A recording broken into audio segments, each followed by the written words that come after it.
अस्सलाम वालेकुम नाज़रीन, आप देख रहे हैं न्यूज़ टॉक। मैं हूं यशमीन जमाल। नाज़रीन, बहुत से लोगों की ये राय है कि निगरान सेटअप को 90 दिन से ज़्यादा क्यों चलाना है। ये जो एक बात है हम बार बार सुनते हैं हर जगह पर, उसका मकसद शायद हर गुजरते दिन के साथ वाज़ेह होता जा रहा है। ख्याल इस वक्त ये किया जा रहा है कि IMF के तहत जो मुआहदा हुआ है IMF के साथ, उसकी वजह से जो बढ़ती हुई महंगाई है, जिसके बारे में ये खदशा है कि अभी आने वाले दिनों में इसमें और इजाफा होगा, ये सारा बोझ जो है एक दफ़ा निगरान हुक्मरान उठा लें, उसके बाद जो ये इलेक्टेड पार्टीज़ हैं वो आएँ और आके इक़्तिदार संभालें। इसके पीछे जो बैकग्राउंड है वो ये दिया जा रहा है कि शहबाज सरकार के आने के बाद पाकिस्तान तहरीक इंसाफ की हुकूमत में जो कुछ माशी सूरत हाल रहे, लोग उसको भूल गए कुछ अरसे के बाद। अब शायद ये मंतक अप्लाई करने की कोशिश की जा रही है कि जो कुछ पिछले 16 माह में हुआ, जब तक अवाम उसको भूल नहीं जाते तब तक बेहतर होगा कि निगरान सेटअप को ही आगे लेके जा सके, ताकि PDM और उससे जुड़ी दीगर जमातें जो कि पिछली हुकूमत का हिस्सा थी वो सब रीलॉन्च की जा सकें। इसी से जोड़कर ये बात भी की जा रही है कि मियां नवाज शरीफ साहब भी तभी वापस आएंगे जब थोड़ा सा वक्त मजीद गुजर जाएगा, मजीद फैसले सख्त जो है वो कर लिए जाएंगे और फिर उसके बाद आकर वो सारा जो इलेक्शन का मामला है उसको लीड करेंगे। कुछ इस पर बात करेंगे। एट द सेम टाइम जो इलेक्शंस को लेकर एक कंट्रोवर्सी और एक कंफ्यूजन है उस पर भी बात करेंगे। इलेक्शन कमीशन ने आज दोबारा ये इंडिकेट किया है कि फरवरी के वक्त में इंतखाबात के लिए इलेक्शन कमीशन तैयार होगा और स्केड्यूल शायद कुछ ही दिनों में जारी कर दिया जाएगा। वेयर एज जो पंजाब में जो इलेक्शन का मामला था और उसको लेकर जो सुप्रीम कोर्ट में हेयरिंग थी, उसका डिटेल फैसला आज सामने आया और उसके तहत सुप्रीम कोर्ट का कहना यह है कि इलेक्शन कमीशन के पास ये इस्तेहकाक नहीं है कि आइन के अंदर जो कुछ लिखा है वो उसके साथ कुछ भी उसके अंदर कोई भी रद्द बदल कर सके, कोई तब्दीली कर सके। चीफ जस्टिस ऑफ पाकिस्तान का कहना था कि आइन के साथ किसी भी किस्म की ज्यादती हम बर्दाश्त नहीं करेंगे। तो इस पर बात करते हैं कि अगर ये मौकफ है आला अदलिया का मुल्क में इस वक्त, तो इलेक्शन कमीशन किस तरीके से 90 डेज को के आगे तारीख देने की इस वक्त तैयारी कर रहा है। इन्हीं सभी इशूज़ पर बात करने के लिए I am joined by Islamabad studio में हमारे साथ मौजूद है सीनियर सियासतदान है पाकिस्तान पीपल्स पार्टी से फैसल करीम कुंडी साहब ने ज्वाइन किया। बहुत शुक्रिया आपका फैसल, आपके वक्त के लिए। सीनियर पॉलिटिशियन है पाकिस्तान मुस्लिम लीग नवाज से अतात आरड़ साहब मौजूद है इस्लामाबाद स्टूडियो में। बहुत शुक्रिया सर आपका, आपके वक्त के लिए। और माहिर कानून है शोएब शाहीन साहब ने हमें ज्वाइन किया। बहुत शुक्रिया शोएब साहब आपका भी, आपके वक्त के लिए। मैं कुंडी साहब अगर आप ही से गुफ्तगू का आगाज़ कर लूँ सर, लीगल ओपिनियन तो लेंगे लेकिन ये क्या कोई आईनी बहरान, उसकी दोबारा से तैयारी, क्योंकि आज जो फैसला आया उसके अंदर रिमार्क्स से भी ऐसा लग रहा है, कुछ स्टेटमेंट से, कि वो भी यही कहने की कोशिश कर रहे हैं कि आईनी बहरान की तैयारी इलेक्शन कमीशन नहीं कर सकता 90 दिन से तजावुज़। बिस्मिल्लाहिर्रहमानिर्रहीम। देखें, इलेक्शन कमीशन ने तमाम सियासी जमातों से गालिबन मेरे ख्याल में मीटिंग अब कर ली हैं, तमाम पॉलिटिकल पार्टीज़ के साथ हर किसी ने अपना पॉइंट ऑफ व्यू भी दिया। पाकिस्तान पीपल्स पार्टी का भी डेलीगेशन गया था और उसमें हमने ये उसको कहा इलेक्शन कमीशन को कि आप कॉन्स्टिट्यूशन के तहत 224 का जो है उसके तहत आप जो है वो इलेक्शंस कराएं, जिसमें हमारे अच्छे खुशगवार माहौल में उनके साथ बातचीत हुई। उन्होंने भी जो है वो अपने बताया कि जी ये CCI की मीटिंग हुई, इसमें आपने जब वोट किया इसका मतलब ये है कि इलेक्शन जो है वो 4-6 महीने क्या विलिंग है हाँ के जो है। लेकिन हमने कहा कि नहीं, उसमें ये था कि इलेक्शन कमीशन जो है उसमें अगर ये सीटें बढ़ाने का होता डिलिमिटेशन में, तो फिर तो उसमें कॉन्स्टिट्यूशन में अदरवाइज नहीं है। ऑन लेटर मोड में कहा ये तो वही फतवा हो गया, मौलवी साहब के पास जाए, किस किस्म का फतवा चाहिए आप आइन में उसी किस्म की तशरीह शुरू कर दें, वही आर्टिकल आप निकाल लें। लेकिन हमारा भी ये है कि अब देखें इस पूरे सीनियरों में पूरा जो इस वक्त एक तो ये है कि डिलिमिटेशन रिसेंटली 1 साल पहले भी हुई थी और सीटें हम बढ़ा नहीं रहे, इतना ज़्यादा वो चीज़ नहीं है। पीपल्स पार्टी का मौक़िफ़ है कि पुरानी हल्काबंदियों के तहत हम ये कह रहे हैं कि या तो उसको बड़ा आप स्पीड अप कर लेते, जल्दी चीज़ों को कर लेते, वाइंड अप कर लेते 90 डेज़ के अंदर, या बाद में कर लें। नहीं, लेकिन वैसे आप पे एक इल्ज़ाम भी लग रहा है, जो भी आपने बात की ना नशिस्तें बढ़ने की, राना सनाउल्लाह साहब ने भी कहा है कि फ़ायदा MQM को होगा, कराची से सीट्स ऐड हो सकती हैं, जिसकी वजह से पाकिस्तान पीपल्स पार्टी जो है वो अब नहीं, अगर एक और लाइन देखें, अगर कराची में सीट ऐड होंगी तो इसका मतलब MQM को मिलेगी। देखिए ना, अब अर्बन से MQM का ये तो एक वो है ना। देखें, ये तो बात है, फिर तो आप फिर अगर आप ऐसी बात करें फिर बोलेंगे ये फलां तो सूबा फलां का है, फिर आप 2018 के इलेक्शन में जाएंगे। नहीं, एज अ पार्टी कैलकुलेशन तो होती है ना कि शायद उनको फायदा हो जाए। नहीं, शायद तो देखें अब इफ एंड बट्स पे आप कर रहे हैं ना कि कराची में सीटें बढ़ रही इसलिए उस पार्टी को नुकसान। कितनी सीटें बढ़ रही हैं? 50? नहीं, वो तो शायद एक बढ़ेगी, 2 बढ़ेगी। हाँ, तो इसमें तो कोई वो नहीं है कि कराची में सीटें बढ़ रही हैं तो उस पार्टी को 1 सीट या 2 सीट बढ़ रही हैं तो वो सिर्फ MQM ही जीतेगी, ये कोई बात नहीं है कि MQM। लेकिन वो आपके तर्ज अमल की वजह से ये सवाल किया जा रहा है ना कि CCI में आपका चीफ मिनिस्टर, आप लोग सारा कुछ वो करते हैं, अब आप विड्रॉ कर रहे हैं। चीफ मिनिस्टर साहब वहाँ पर मौजूद थे, उन्होंने कहा था कि हमारा ये था कि अगर वो लिखा आया है कि हम सीटें नहीं बढ़ा रहे हैं, अगर सीटें नहीं बढ़ाएं तो 224 के तहत, तो फिर तो सीटें अगर नहीं बढ़े तो इन टाइम इलेक्शन होगा।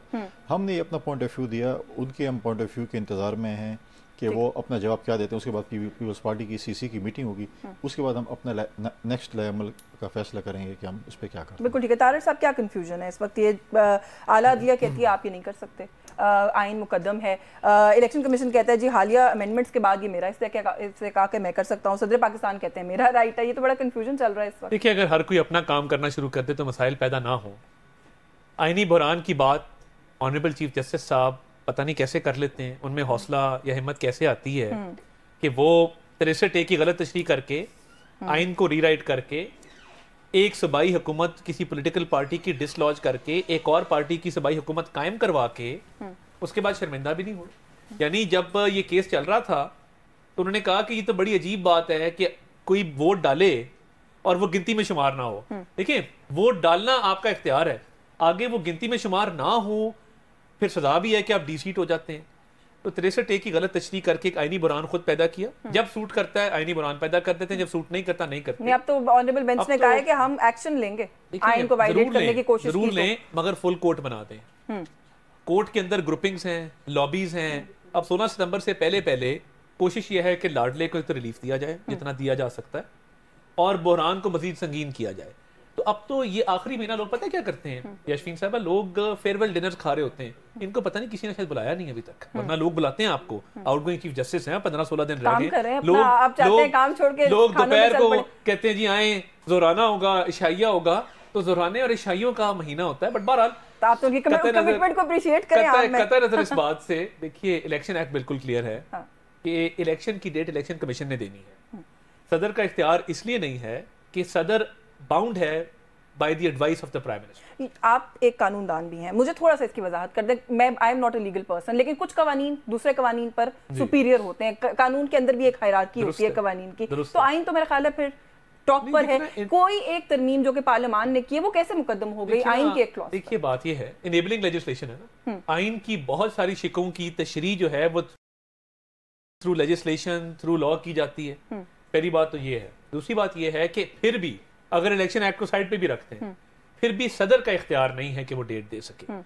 सो एक तो ये बात है। दूसरा, आज सीटों की बात हुई, देखिए प्रोविंशियल एलोकेशन सेम रहेगी, प्रोविंशियल एलोकेशन चेंज नहीं होनी। सूबाई जो सूबे में जो नशिस्तें हैं कौमी असेंबली की वो सेम रहेंगी। मगर पीटीआई ने पंजाब के अंदर नए अजला बनाए, तलागंग का जिला बना, वजीराबाद का जिला बना, तौसा का जिला बना।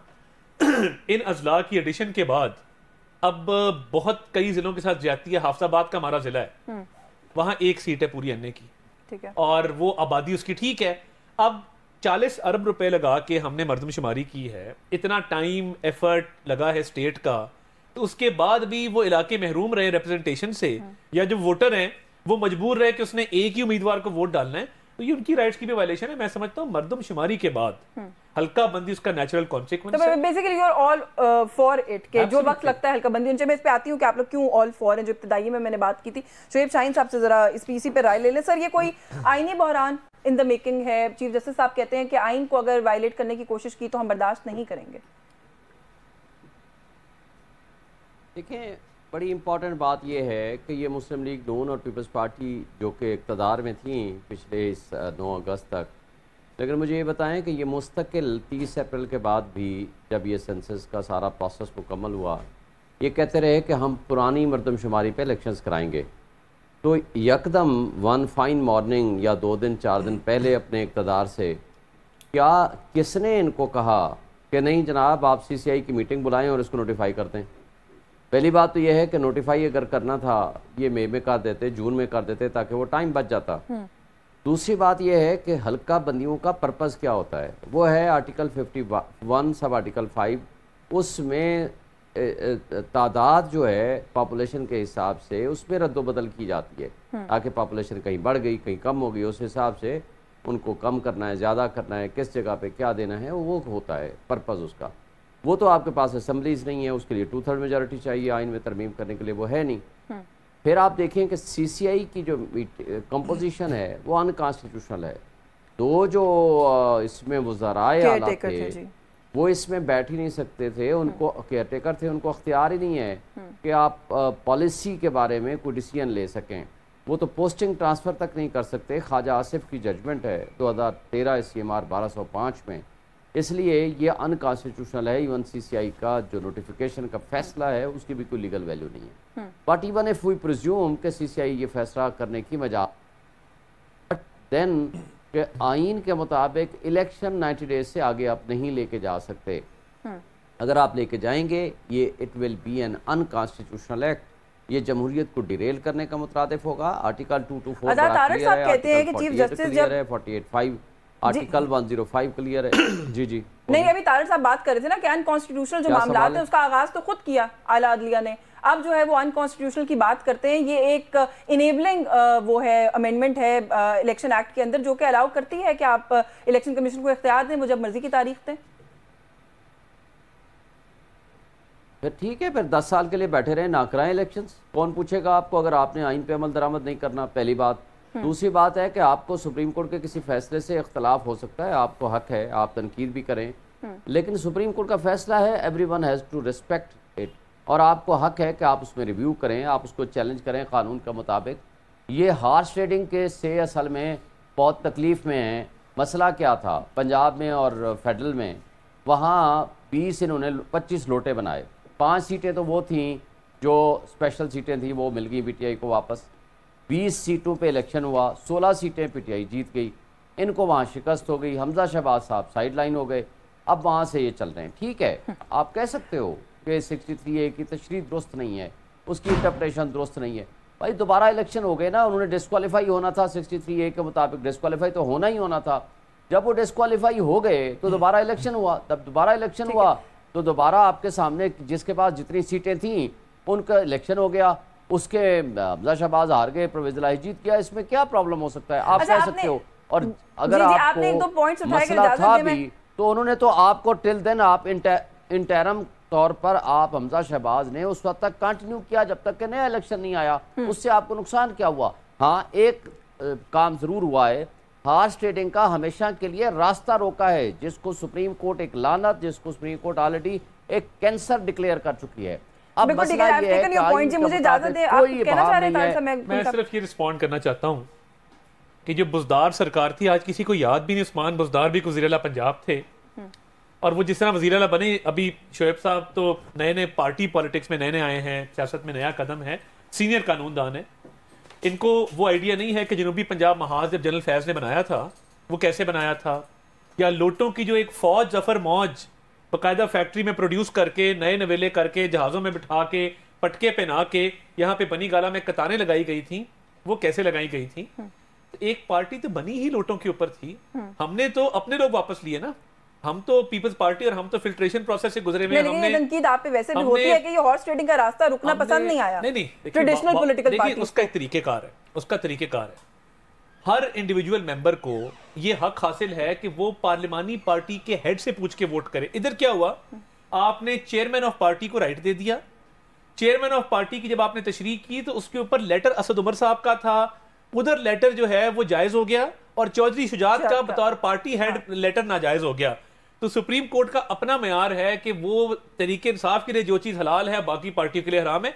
बिल्कुल लोटाक्रेसी का दरवाजा बंद कर दें, हमेशा के लिए कर दें, मगर उसका तरीकेकार दुरुस्त, उसका तय्युम करें। ये शोएब साहब ने बात की, उन्होंने कहा CCI की मीटिंग ही अनकॉन्स्टिट्यूशनल, वो तो जो है वो हो ही नहीं सकती, मतलब कोई तरीका ही नहीं इस तरह का एग्जिस्ट करता। तो ये जब जो ओरिजिनेट हो रही है जहां से बात वही अनकॉन्स्टिट्यूशनल। उन्होंने कहा कि अगर मर्दमशुमारी को करना भी था इम्प्लीमेंट तो 3 महीने क्यों 2 महीने जाया किए गए, ये सवाल तो किए जा रहे हैं ना। You were also part of the government at that time. देखिए, जब जो शोएब साहब ने बात की, ये इशू मैंने CCI की मीटिंग से पहले भी टेकअप किया था, और मैंने CMs वाला, हाँ, मैंने मुख्तलिफ कानूनों से अपने उसके लिए, क्योंकि मैं I am not that much learned about this, के आया ये हमारे जो केयर टेकर चीफ मिनिस्टर्स हैं क्या इनके पास मैंडेट है CCI में। फिर आप बलूचिस्तान के CM के लिए 4 घंटे इंतजार करते हैं कि उसको आने दें, और KP के वज़ीर आला को आप वीडियो कॉल पे लेते हैं, वोट एवर तो हो गया। अगर हम इस चीज़ को भी कर लें, हम सियासतदान कर लेते हैं, चलो हम कहते हैं ये ठीक है, तो कल ये care taker government NFC award कर लेती है, और जो जिन लोगों को सुबह खुद मुख्तारी पसंद नहीं है, बाकी चीज़ें पसंद नहीं है, उस चीज़ों को मुख्तलिफ चीज़ों को आगे पीछे कर लेती है, तो फिर हम क्या करेंगे? हम अदालतों में जाएंगे, फिर अदालतों कहेंगे यार ये गलत हो गया केयर टेकर को। देखिए, हम एक रास्ता हम सियासतदानों को नहीं देना चाहिए, हम खुद रास्ता देते हैं, दिए हमने दे दिए, कल NFC ऑर्डर होगा, हम क्या कर सकते हैं? फॉर एग्जाम्पल कुछ कर सकते हैं? अदालतों में जाएंगे, फिर अदालतें पूछेंगे वो 2 CM को आपने क्यों बिठाया था। तो ये चीज़ें हमें ऐसी चीज़ें क्यों उस वक्त पाकिस्तान पीपल्स पार्टी का तो कोई रिकॉर्ड के ऊपर आपने अपने तौर पे की होगी तहकीक, रिकॉर्ड पे तो नहीं आप लोग इस चीज़ के साथ? नहीं, मैं हमारे CM ने इस पे बात नहीं की, मैं ऐसे एज ए पॉलिटिकल वर्कर एक क्वेश्चन करूँ, जैसे शुएब साहब ने किया। अब जो कि मुझे ये लग रहा है हमें चाहिए पॉलिटिकल फोर्सेस को कि हमें जल्दी इलेक्शन 90 डेज़ का जो इलेक्शन है उसके ऊपर हमें स्टैंड लेना चाहिए।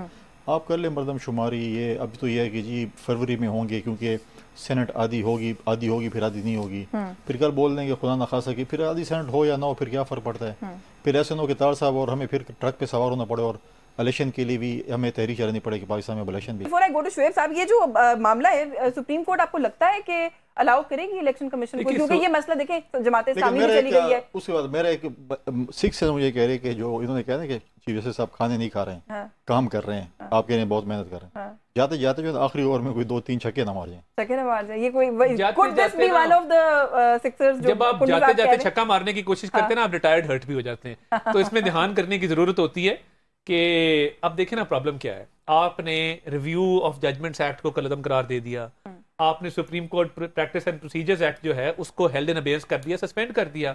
अब आप कोई भी फैसला करेंगे अपने 2 साथियों को बिठा के या 3 साथियों को बिठा के, बाकी सुप्रीम कोर्ट के जजेस उसको तस्लीम करेंगे।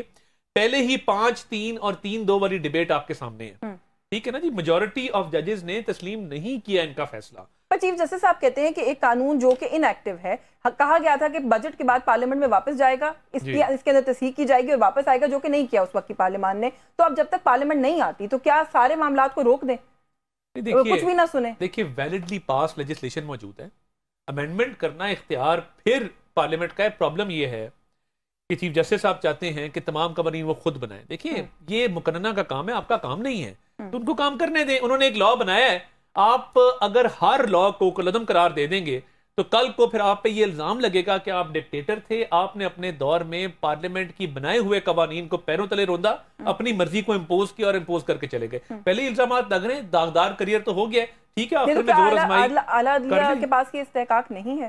देखें, किसी भी कानून को स्ट्राइक डाउन करना, अब देखें जो उन्होंने प्रैक्टिस एंड प्रोसीजर्स एक्ट के साथ किया, वो मार्जे वजूद में नहीं आया था कानून, अभी तो उसको अभी आने से पहले ही आपने स्टे कर दिया। तो देखिए, कहीं ना कहीं दाल में कुछ काला है और दाल मुझे तो पूरी काली लगती है। जो अभी बात यहाँ पर चल रही थी, इसी के ऊपर आप भी अपनी राय दे दीजिएगा कि ये जो प्रैक्टिस एंड प्रोसीजर बिल वाला मामला है, अभी नैब तरमीम वाला मामला भी सुप्रीम कोर्ट में हम देख रहे हैं इस वक्त जारी है, इसको लेकर भी एक बहस है। अभी आपने सुन लिया तारड़ साहब की बात, वो कहते हैं कि हर चीज को तो स्ट्राइक डाउन नहीं कर सकती आला अदलिया, ये जुडिशियल सुपीरियॉरिटी की लड़ाई है।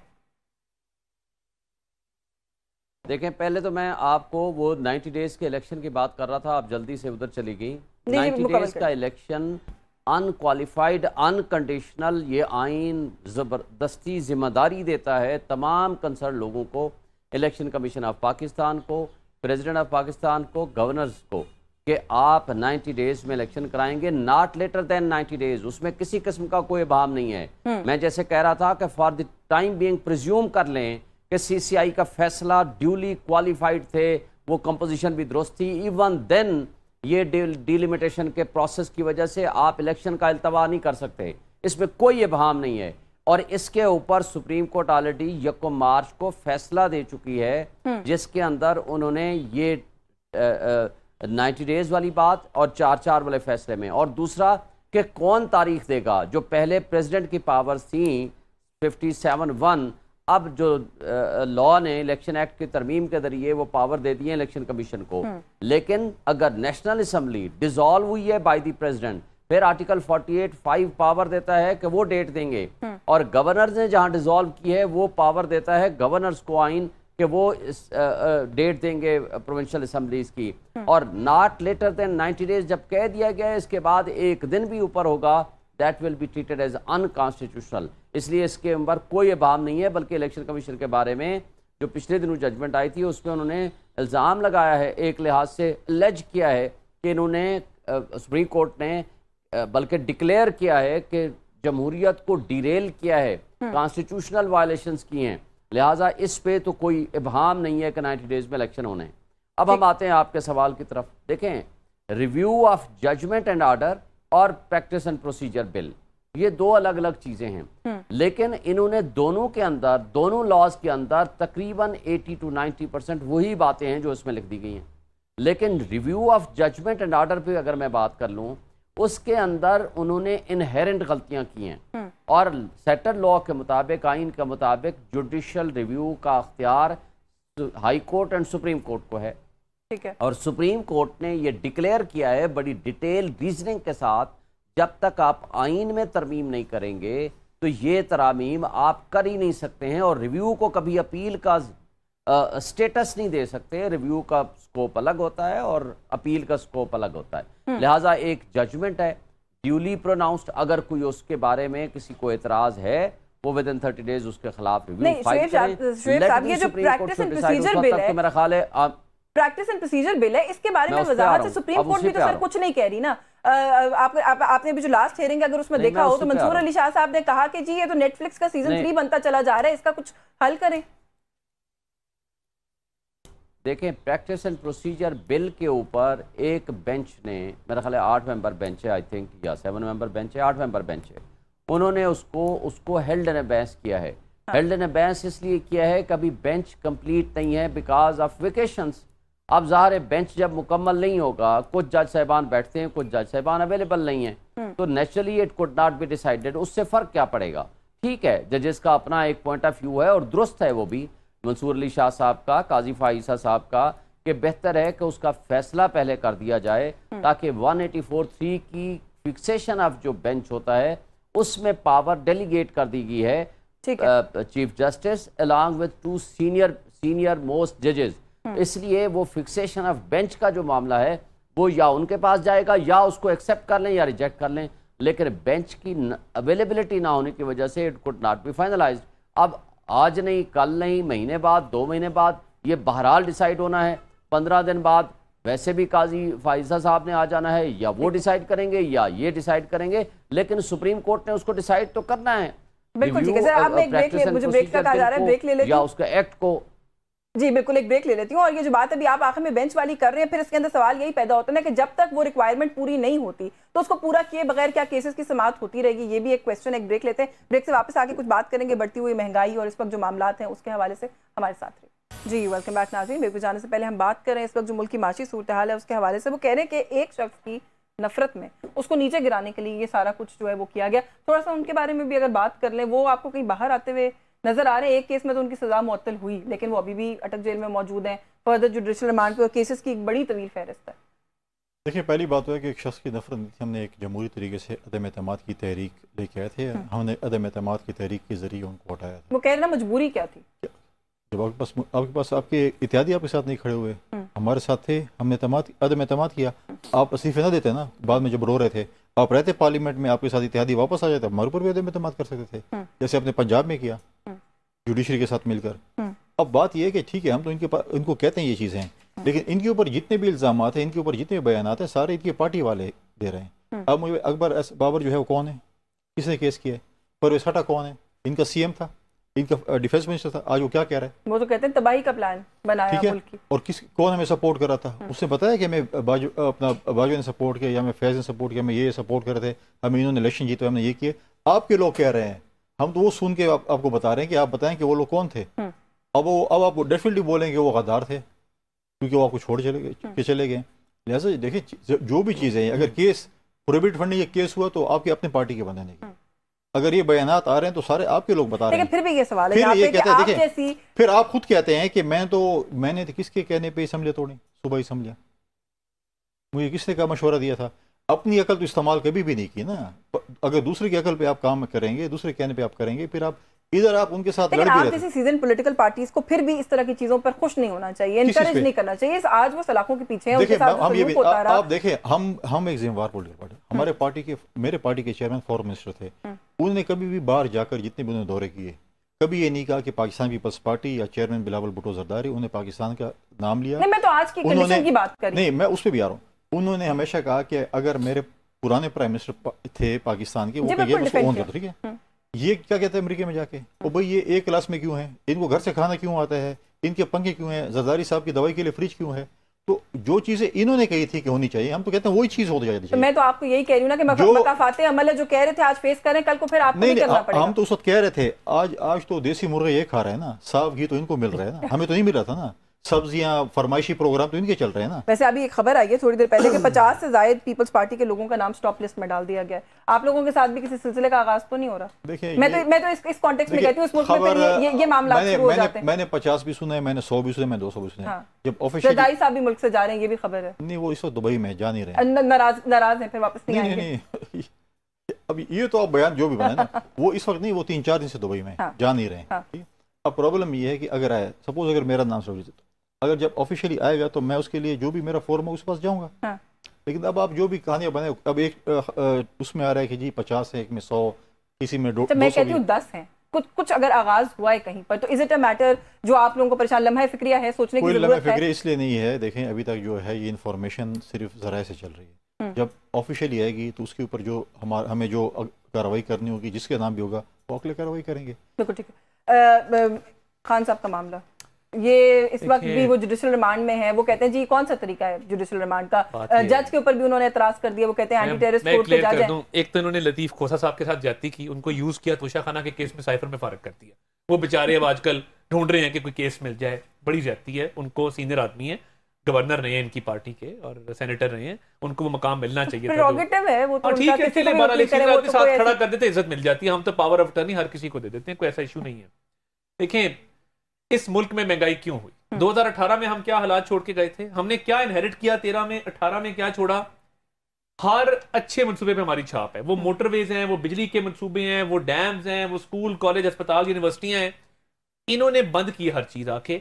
जहां पे प्रॉपर्टी टाइकून्स को कहा जाए कि मेरी बेगम को 3 कैरेट नहीं 5 कैरेट की अंगूठी चाहिए, जहां पे सऊदी वली अहद को अपना हाथ देख के घड़ी देनी पड़े कि कहीं मेरी पहनी हुई घड़ी भी उतार के ब्लैक मार्केट में ना बेच दे।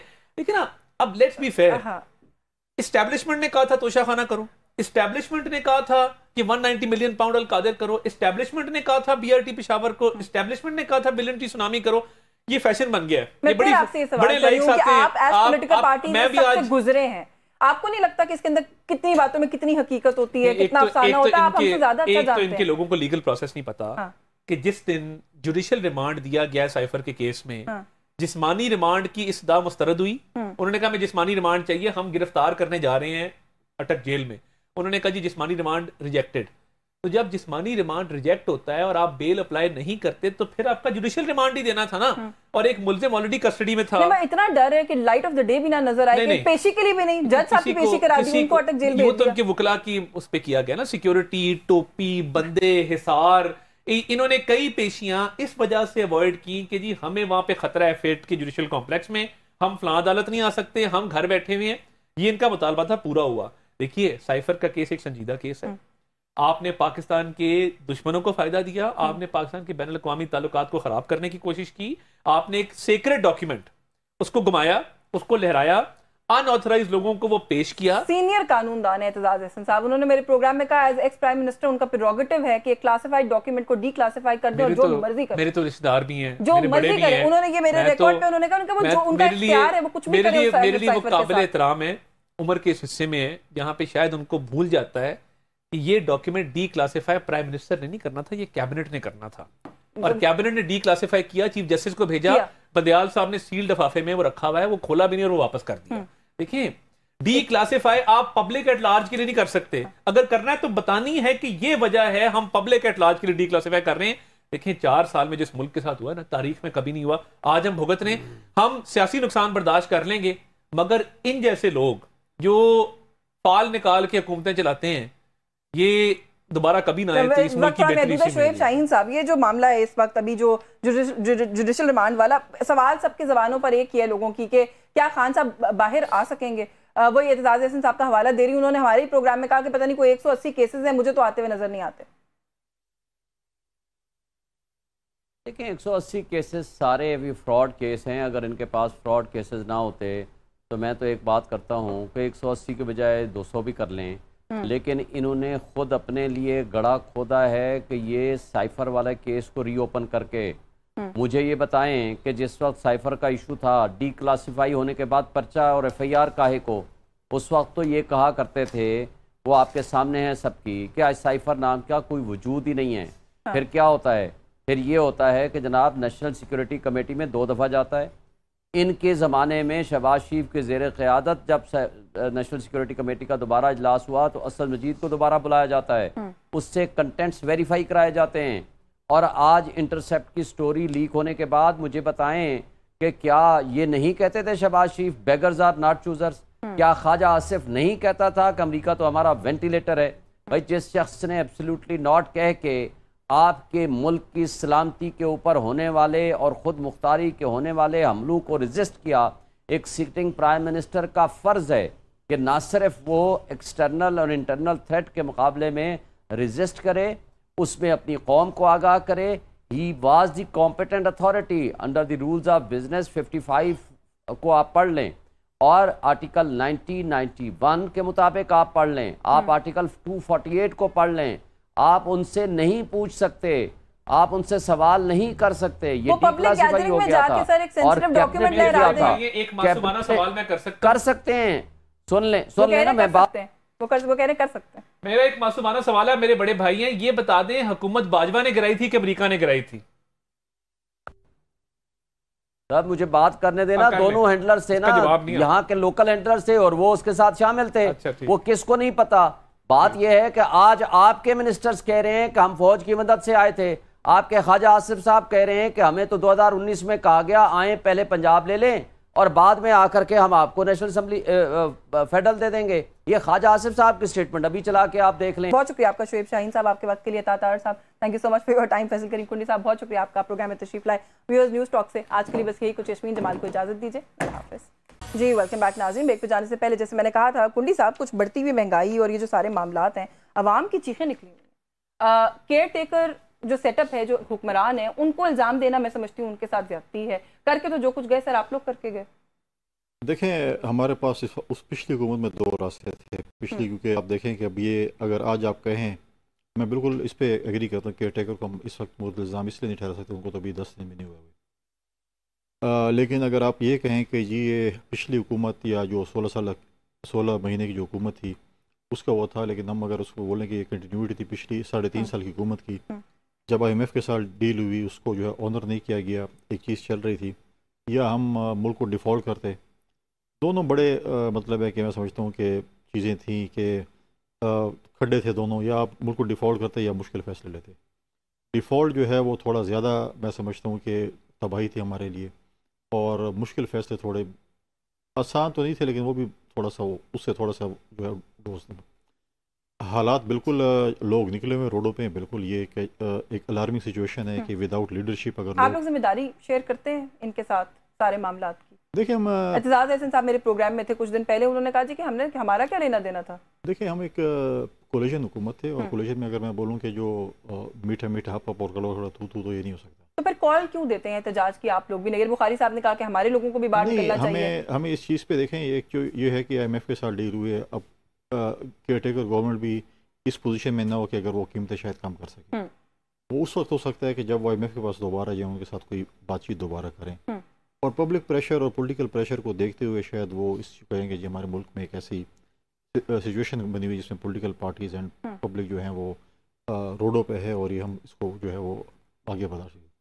दूसरी बात यह कि हमें देखें, हमें इस चीज़ को भी देखना पड़ेगा कि हमने टैक्स जोन में एलीट क्लास को भी लाना पड़ेगा। अगर आप E सेक्टर या F सेक्टर में चली जाएँ, इस वक्त F6 F7 में चली जाएँ, उनके रेस्टोरेंट्स और कैफ़े में चली जाएँ, बोलें कोई महंगाई है नहीं, आपको टेबल भी नहीं मिलेगी कैफ़ेज़ में।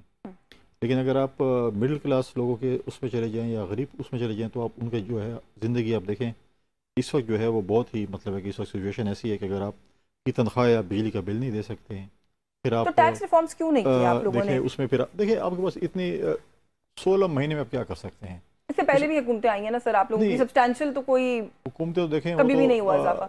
हुकूमतें तो मदीना की रियासत की थी, जो तमाम के लिए एक ही वो था, क्या नाम है कि हम बनाएंगे और तमाम एक ही उसमें होंगे, लेकिन वो भी आपने देख लिए। उसके लिए आपको एक हम इसलिए कहते हैं कि जल्दी इलेक्शन इसलिए होने चाहिए कि एक पार्लियामेंट है, एक नई हुकूमत है जिसको भी आवाम वोट करती है, ताकि वो ये रिफॉर्म्स करना शुरू कर दें। अब आप जो है एक एटमी मुल्क है, उसको आप एडॉक पे नहीं चला सकते। इसलिए हम कहते हैं कि ऐसी चीज़ हो जिसमें, इसलिए हम इस चीज़ पे भी कॉन्स्टिट्यूशनली भी है, इसमें भी है कि एक आ जाती है हुकूमत और एक फैसले करती है और चीज़ें करती है। नून लीग वाले इतने मुतमिन क्यों है? वैसे कहते हैं इलेक्शन आगे जाने चाहिए। मैं पूछती हूँ बितारड़ साहब से भी, आपका क्या ख्याल है? इनका पार्टी का देखें अपना पॉइंट ऑफ व्यू है, ये तो खुद ही उस पर कहते हैं कि क्यों मतलब है कि चाहते हैं कि हो, बाद में इस पे बात करेंगे, बाद में इस पे बात मैं तो कह रहा हूँ करेंगे जब सारी पार्टी बात करेगी तब मैं करूंगा। नहीं मैं तो इनको इशारा दे दिया, ऐसा ना कि एक ही ट्रक पे फिर हम नारे लगाते रहे। नारे लगाते हुए क्यों तारिक साहब, इतना इत्मीनान, इलेक्शन आगे जा रहे हैं, वक्त पे नहीं हो रहे, चले उसकी जो भी टेक्निकल रीजन है, एज अ पॉलिटिकल पार्टी कोई एंग्जाइटी क्यों नहीं है आप लोगों को? देखिए, एक तो हमें फौरी तौर पे इलेक्शन सूट करता है, उसकी वजह क्या है? सूट करता मैं है? अपने हल्के का बताऊं, जैसे मेरा भाई एमपी है, हमारा मुकाबला ही नहीं, हमारा जो मुखालिफ है भागा हुआ है, कुछ पार्टी छोड़ गए हुए हैं, ऑन ग्राउंड सामने मध्य मुकाबला है ही कोई नहीं। जो माशी सूरत हाल है सामना कर लेंगे मैं करता हूँ। देखिए, एक जो उन्होंने बात की ना, बड़े शहरों में जो एक एलीट क्लास है, आप यकीन माने मुझे एक हफ्ता पहले लाहौर में टेबल नहीं मिला, मैं 4 जगह गया था। तो ये डिस्पैरिटी है कि अमीर बहुत अमीर हो गया है और मिडिल क्लास बिल्कुल खत्म और सुगड़ के रह गई है। एक रूरल इकोनॉमी का भी फैक्टर मत भूलिए, बम्पर वीट क्रॉप हुआ है, बाकी उनके क्रॉप्स अच्छे हुए हैं, किसान और जिम्मेदार खुशहाल है, वो छोटा है वो बड़ा है उस तमीज के बगैर। तो इसलिए मेरा रूरल एरिया, मैं जानता हूँ इन चीजों को, हालात टाइम के साथ बेहतर होंगे, मगर अगर हम ये 16 माह का मलबा ना उठाते, हम ना आते और हम रियासत का ये बोझ ना उठाते और अपनी सियासत को दाव पे ना लगाते, तो वो जो ट्रैक पैंट्स पहन के काली एनके लगा के 55 रुपए फी लीटर हेलीकॉप्टर वाले लोग थे, उन्होंने तो मुल्क को तबाह कर देना था। उनको तो अंदाजा ही नहीं था, पहले का खुदकुशी कर लेंगे, IMF के पास नहीं जाएंगे। देखे ना, इसकी एक बैकग्राउंड है। खुदकुशी का कहा, 6 महीने डिले किया, उसके बाद असद उमर साहब आए, 6 महीने वो खा गए, फिर पीपल्स पार्टी के साबिक अदवार के 2 वजीर खजाना, जिसमें हफीज शेख साहब हैं, जिसमें शौकत तरीन साहब हैं, वो आ गए। अब उन्होंने अपनी किस्मत आजमाई, तो IMF की शराइत सख्त से सख्त तरीन क्यों होती गई? क्योंकि उन्होंने डिले किया। साहब ने भी आजमाई, विद ड्यू रिस्पेक्ट, देखिए ना, उन्होंने भी डिले किया। अगर आते ही चले जाते तो शायद ये मामलात यहाँ ना होते। हमारे पास प्रॉब्लम ये था कि जितनी सख्त शराइत हो गई हुई थी, उनको मानना उस वक्त लगता था कि ये शायद कौमी मफाद में नहीं है, तो डिले किया। बट ऑब्वियसली कोशिश की कि वो नरम हो जाएं, बट जब देखा कि बिल्कुल कोई चीज जो है वो काम नहीं कर रही, फिर ऑप्शन क्या थी? ये फ्री फॉल करने देते, रुपये मजीद गिर जाता, एलसीयां बंद हो जाती, इंडस्ट्री क्लोज हो जाती, एक्सपोर्ट्स बंद हो जाती, एयरलाइनें पाकिस्तान में आती ना। वो पहले ही मेहरबानी है, सरवर खान कौमी मुजरिम है जिसने एक इररिस्पॉन्सिबल स्टेटमेंट दी और पाकिस्तान में एयरलाइनें आना बंद हो गई। यूरोप में आपका एक्सेस ही नहीं है। इन लोगों ने बड़ा नुकसान किया है। हमने आके अब शहबाज शरीफ साहब पे आजकल वीलॉग्स भी हो रहे हैं, लोग तनकीद भी कर रहे हैं। मुझे कोई और शख्स बता दे जो उस वक्त रियासत का मलबा आके उठाने को तैयार था, या जिसमें ये सलाहियत थी कि वो कोलिशन भी चलाता, वो IMF की डील भी मुकम्मल करता, वो हालात भी बेहतर करता, वो मुल्क को एक हिजानी कैफियत से। सवाल ये ब्रीफ कमेंट करते हैं before I go to Shoaib sahab, कि आज भी हालात कोई अच्छे नहीं है मईशत के। जब आप लोगों ने उस वक्त वोट आउट किया था, वोट ऑफ नो कॉन्फिडेंस लाए थे, इलेक्शन में चले जाते, in the larger interest of the country आप लोगों ने वोट ऑफ नो कॉन्फिडेंस ले आया, इंतखाबात कॉल कर देते, क्यों ये 16 महीने का एक तजर्बा किया पाकिस्तान? देखिए, तजर्बा नहीं, तजर्बा वो हुआ जो इमरान खान एक्सपेरिमेंट था जो फेल हो गया, जिसको 4 साल मौका दिया गया। बट देखिए, जो इमरान खान साहब को इदारों की तरफ से सपोर्ट दी गई, वो जो भी इदारा हो, अनप्रेसिडेंटेड, पाकिस्तान की तारीख में किसी शख्स को इतनी सपोर्ट नहीं दी गई। उसके बावजूद ना लायकी, ना अहली, करप्शन, वो घर पे एक व्यापार, ब्रेसलेट्स, इयररिंग्स, अंगूठियों का 5-5 कैरेट की अंगूठियां आ रही हैं, घड़ियां जा रही हैं, पैसे आ रहे हैं, ब्रीफकेस आ रहे हैं।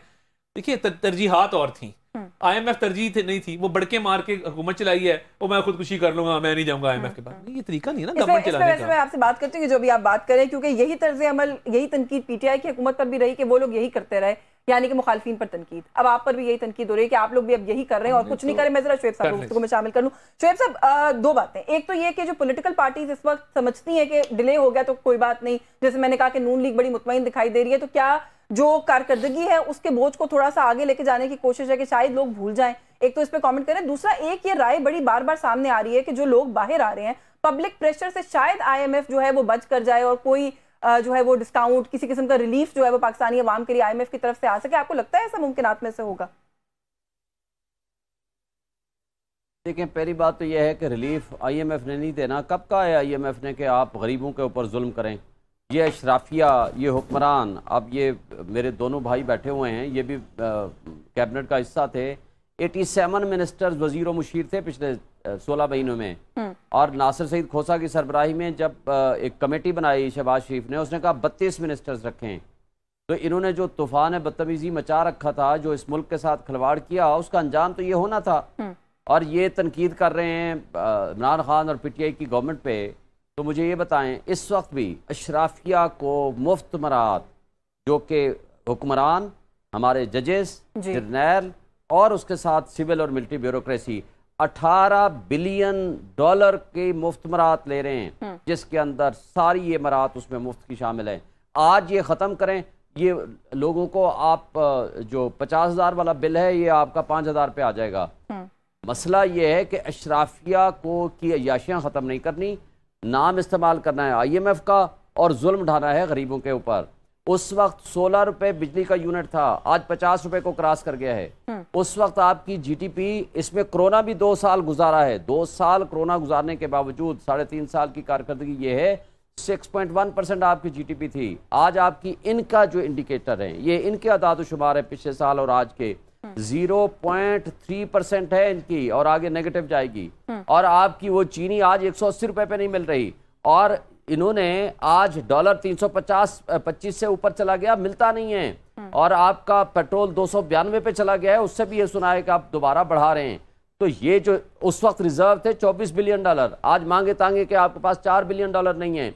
लेकिन एक शख्स की नफरत में, एक शख्स को गिराने के लिए हमारे मुल्क की एस्टैब्लिशमेंट, ये तमाम पॉलिटिकल पार्टीज और हमारा सारा मुख्तदर तबके, इन्होंने 25 करोड़ आवाम की गर्दनों के ऊपर जो बोझ डाल दिया है, आज उसकी जल्दी उसकी तलाफी भी नहीं हो सकती। मुझे एक ब्रेक लेनी है। क्यों नहीं इलेक्शन में जाना चाहती? वजह यह है, सिर्फ एक बात, ये इसलिए नहीं जाना चाहते, इनको पता है कि जब ये हल्कों में जाएंगे, PTI के अलावा, इमरान खान के अलावा कोई वोट देने को तैयार नहीं है। आपने ये देख लिया है ना, KP में कोई इनका लीडर नहीं था, कोई इनका वर्कर नहीं था, इस और फिर भी वो जीत गए। तो ये वजह है इनकी, ये चाहते नहीं है इलेक्शन, और आप एस्टैब्लिशमेंट की नफरत के बारे में बार-बार बात करते हैं, आगे कर रहे हैं। ये लोग माजी में उनके साथ जो उनकी मोहब्बत थी उसकी बार-बार उसका हवाला देते हैं। इस पे बात करते हैं, एक ब्रेक ले लें, यहाँ पर हमारे साथ रहिएगा।